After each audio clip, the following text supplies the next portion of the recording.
How do you grow mud crabs in a HDB flat? Or design a floating reef 300 kilometers from shore? Why does community matter in conservation and in the kitchen?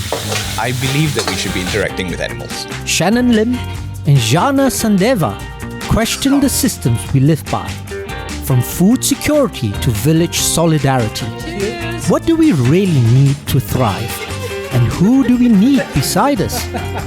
I'm Chris Choo, historian and chef, and this is HOTPLATE SG60. Shannon, Jana, welcome to HOTPLATE SG60. Thank you for having us. Thanks for having us.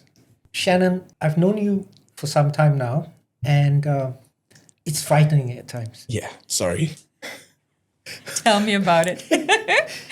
You remind me of intellects of bygone days. Very brave, very innovative. You remind me of people like Nikola Tesla. People on the brink of insanity, but geniuses in their own right. That's polite, thank you. How in the world do you fit into Singapore? I mean, it's like, you're Singaporean, you were born here. Yep. But how did you turn out like this? I think there's always been people like this in Singapore.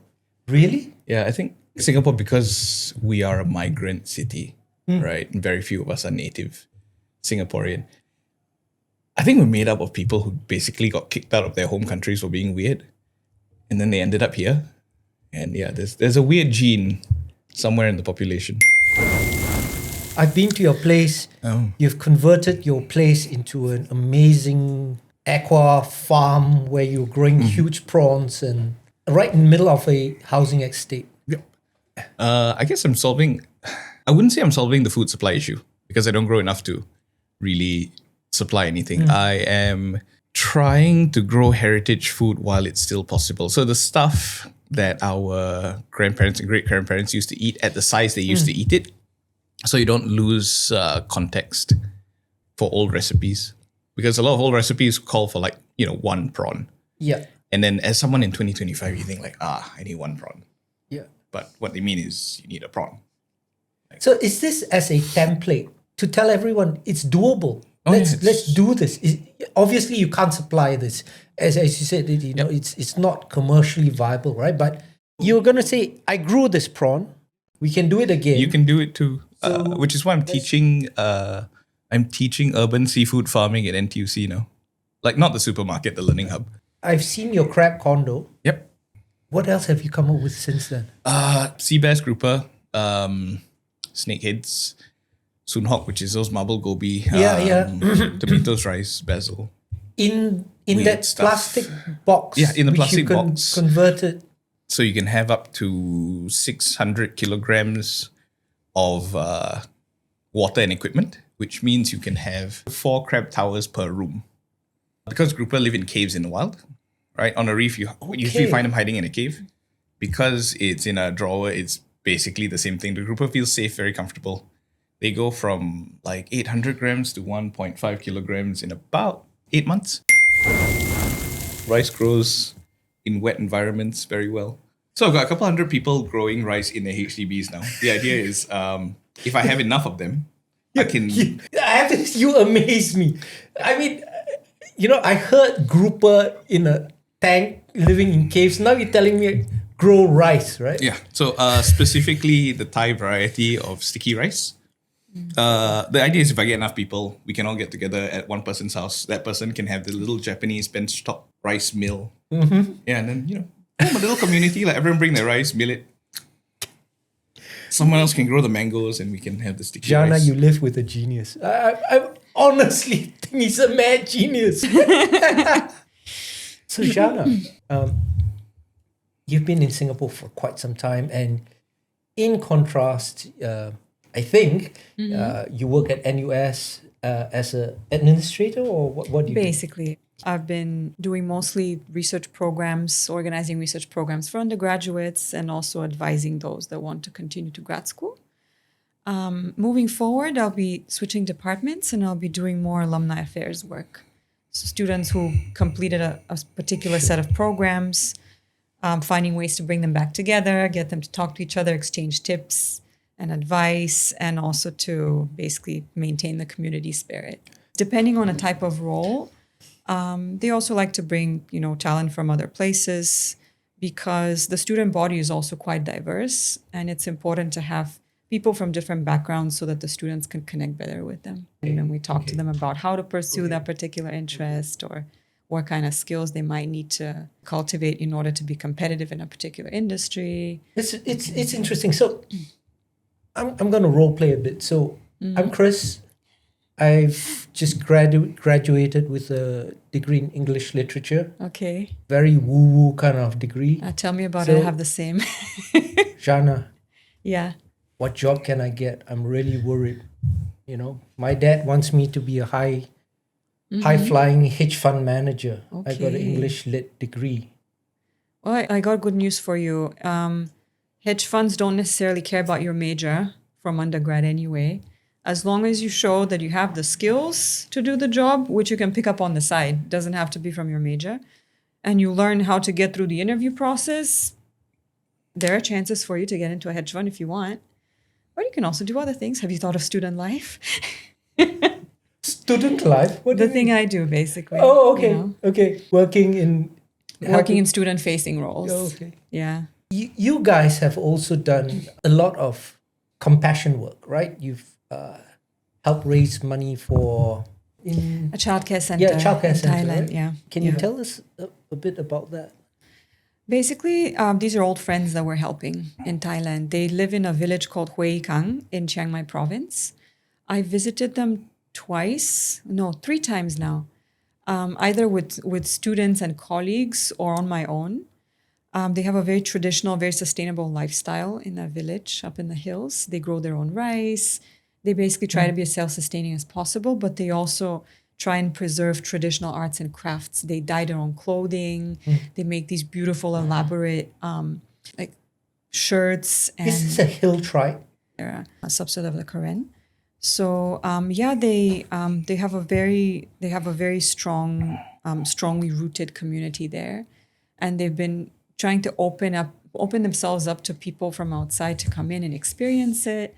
So we, meaning me and my students and my colleagues, were some of the first people to be hosted at that village.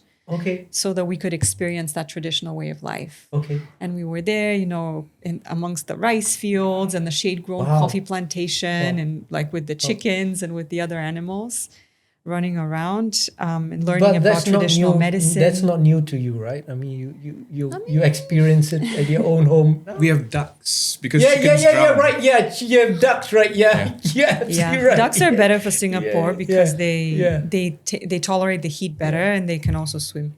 This village in Thailand, right? Yes. So are you helping to raise money for a school or what? Yes. So basically what happened was the very big earthquake in Myanmar a few months ago. Yes. It also shook Thailand, as I'm sure everybody here knows. And the result for our friends in their village was that their childcare center, where they would send the young kids to spend the day while the adults work in the fields, right? It basically got cracked from top to bottom. This was actually the first time they asked for funds externally. Normally they would raise within their own community, they would rebuild themselves, but this time it was just too urgent. So we basically rallied all our friends, and there have been many generations of students and others now who have been going there since we first went. That was in 2019. Do you find that Singaporeans are generous people? Were you able to get money, donations, or from Singapore, or was it because you got GoFundMe? It's international, so yes, yeah. That's a very good question. I don't know what the breakdown was, but we raised the necessary amount in 2 weeks. It was about 6,000 Singapore dollars. Okay. Yeah, and it was mostly through individual donors. The biggest donation was from a Singaporean preschool owner. Wow. Yeah. So she knew what it was like running a preschool. Yeah. So I think she dropped like $6,000 on it. They overshot their donation amount by a lot. Yeah. Because, you said you raised $6,000. She dropped $6,000. And They overshot by quite a bit. Yeah. Wow. And then off the top of my head, it's my farm. What we did was we just we spoke the native Singaporean language, and I said, look, there's discounted crabs. You buy the crab, half of it goes to the preschool. So that that kind of exploded overnight. Yeah. Yeah. Yeah. Singaporeans have this reputation of being very charitable when the time comes. Yep. Yeah, Yeah. that's Yeah. pretty amazing. There's a strong tradition of that here. Yeah. I feel just the philanthropy. How should conservation be done? I believe that we should be interacting with animals. Okay. I believe that when you go down to the beach and you see a starfish, it should be okay to touch the starfish. My reasons for touching the starfish are quite simple. Humans are mammals, Yeah. right? And we basically touch to show affection. Yeah. You cannot get your children to love something if they're not actively interacting with it. You cannot love a dog that you've never touched. Yeah. So, for that reason, I think if it doesn't harm the animal, and this is important, Yeah. if it does not harm the animal, it should be okay to interact with it. Yeah. So seasteading. How? What? Why? Well, okay. So basically, 300 kilometers away from any existing country, it's not illegal to go out there, plonk a floating resort, and just start opening it up to people. So I can build a big floating reef, park it somewhere to the west of Singapore. So I would be 700 kilometers away from the nearest landmass, which is Indonesia. That's a long distance. Yeah. You're literally out. The objective In the is not to middle of- bother anyone or disrupt Absolutely. any existing So system. you would technically be building something like a man-made Maldives. Kind of. Structurally, it looks like a big concrete iceberg that floats. Okay. Yeah. Okay. And what would you do on that? Oh, ecotourism. Just start a nature reserve, open a little resort. So it's also interesting that while we were filming in your house last time, we bumped into two of your housemates who are migrant workers, are they? Yeah. Yeah. The reason why I let them stay at my house is because I think that seeing your children is important. Yes. Right? So a lot of migrant workers, if you ask their kids, where's your papa? They will point to the phone because they've never seen Yes. their dad. Yes. Like even at Changi Airport, when the mom's holding the baby and the Yeah. dad's right there, right? Yeah. And you ask the baby, where's papa? The kid looks for the phone. And Yeah, you see yeah, this yeah, guy's yeah, heart break like yeah, right there. Yeah. Yeah. So with most of my guys, what I did was I let them bring their families over 2 months a year. Okay. Yeah. So the families get to stay with us in a house. And Okay. So I would come back to this grouper and snakehead thing because I can't get it on my head. Snakeheads get pretty big, Yeah. right? How are they going to grow? I mean, what's the Okay. objective? So here's the thing. You know that because you're a chef. Yeah.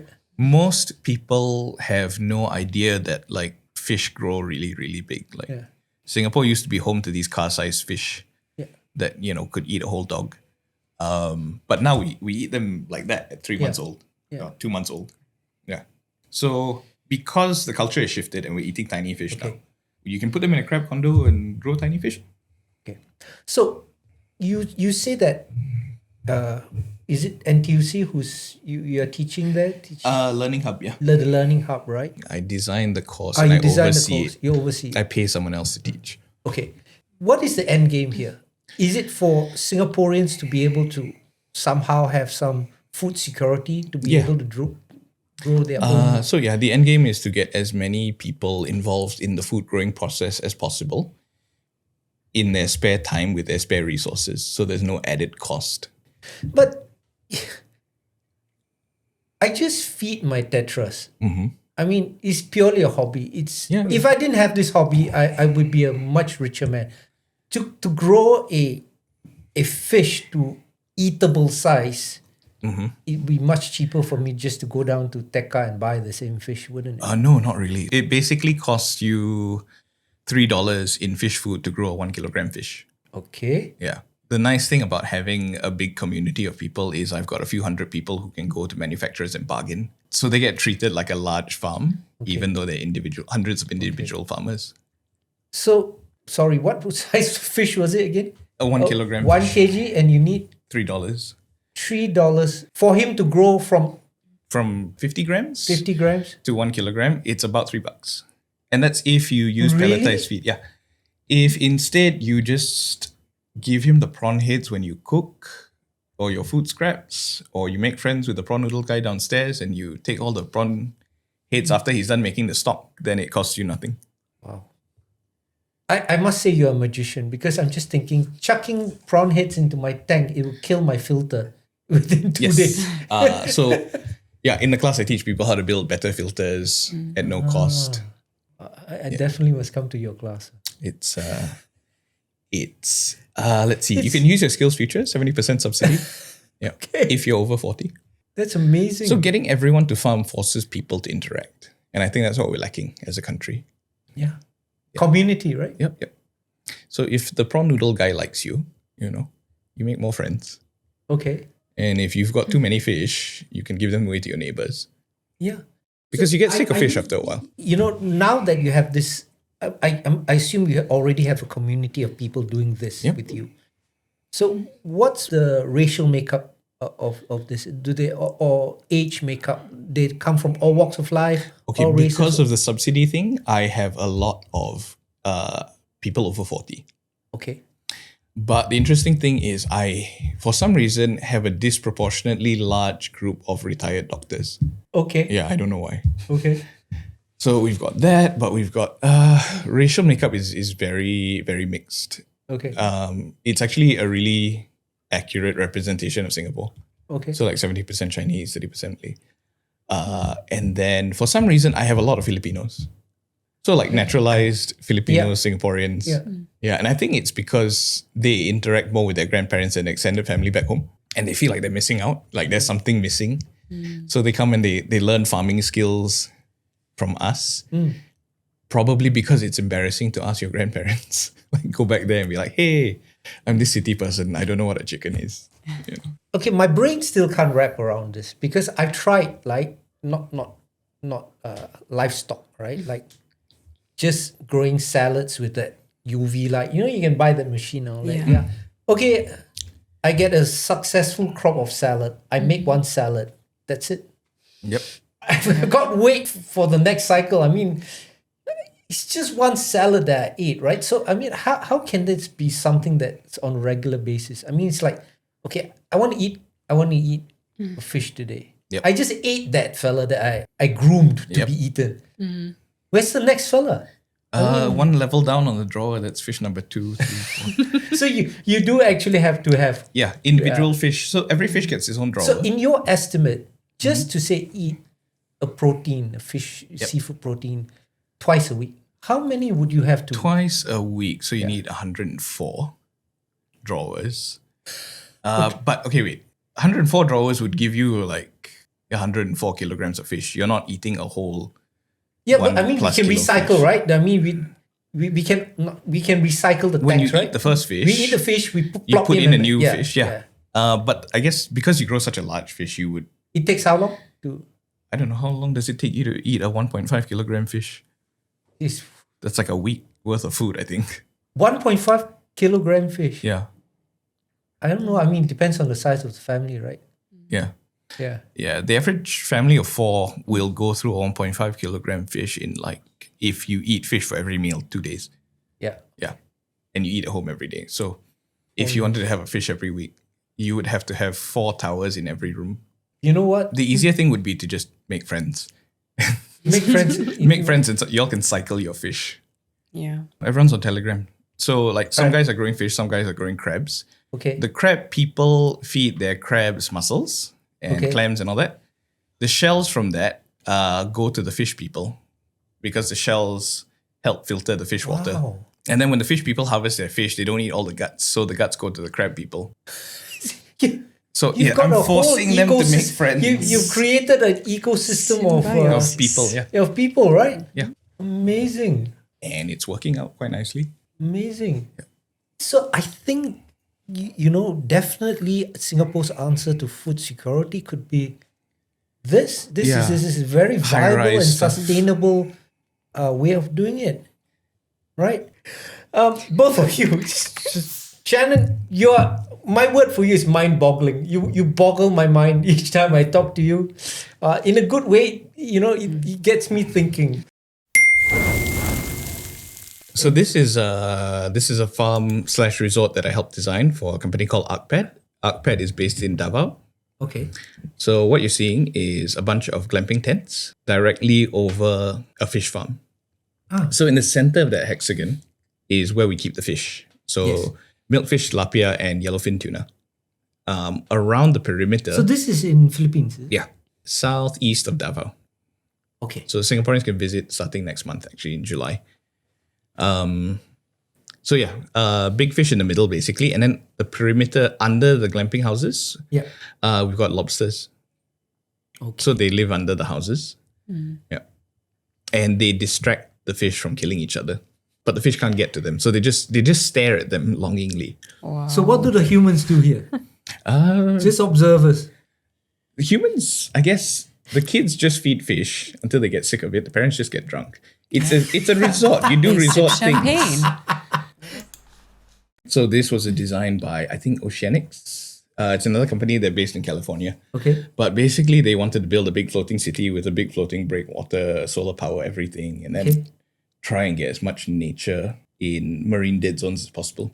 So areas where basically the sea is too polluted and nothing's growing there, you can plonk a city there. If you plant enough mangrove trees, it starts Cleaning up stuff. Yeah. Cool. And the oysters that grow on the sides will start filtering the water as well. So this is one of ArcPad's designs for floating neighborhood. Yeah, so you can have several thousand people floating at sea. So this is the actual picture of one of the glamping houses on The one in Davao, right? Yep. Wow, beautiful. So that's Samal Island in the background. Okay. Yeah. This is what I think seastead should look like. A lot of mass underwater, very little on top. Okay. To just be as natural as possible. Okay.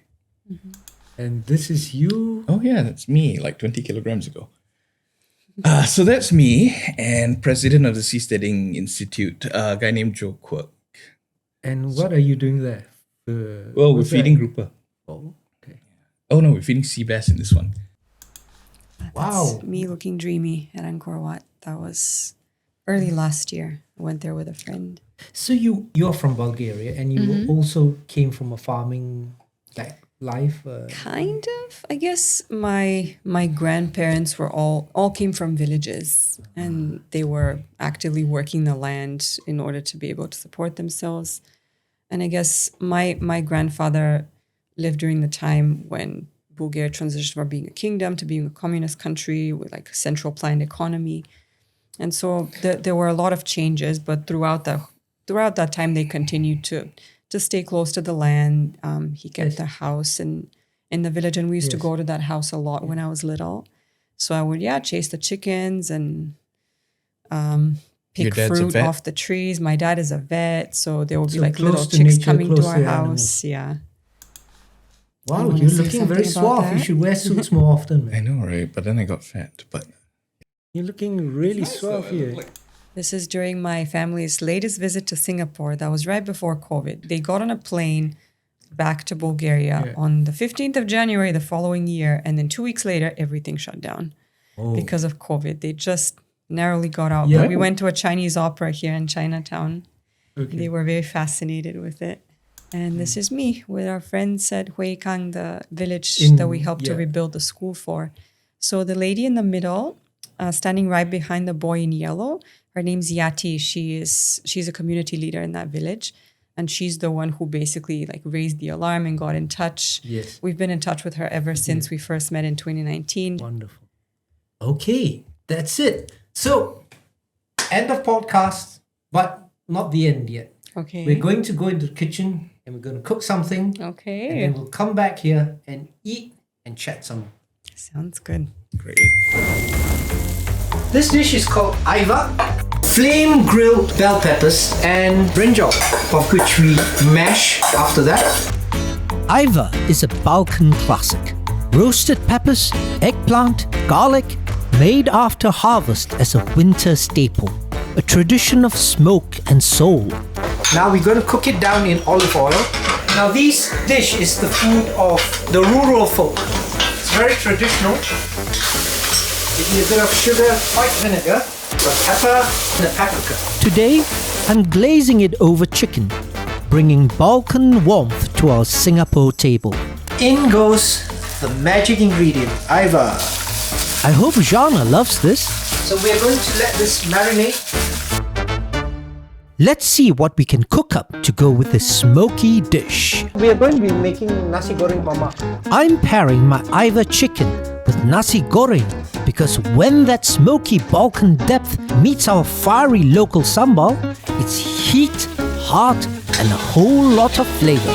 A little east, a little west, something bold for my guests to dig into. Okay. So it's coming together. Hope you guys are hungry. This I made specially for you. Wow, this looks beautiful. Thank you. Hopefully I got it half right. Reminds you of home. And it's pronounced Ajvar? Yes, it's Ajvar. Ajvar. In Okay. Bulgarian, you call it lutenica. Lutenica. Sounds Very sexier. good, very good. Lutenica. Yep. Dig in. From Ajvar, or lutenica as Jana calls it, to nasi goreng sambal and heritage food. It tastes very homey. We swapped recipes and stories and stirred in plenty of laughter. Dreams of seasteading, ducks in HDBs, and feeding a kampong. It's a dinner that stretched far beyond the table. I'm Chris Choo, and this is HOTPLATE SG60.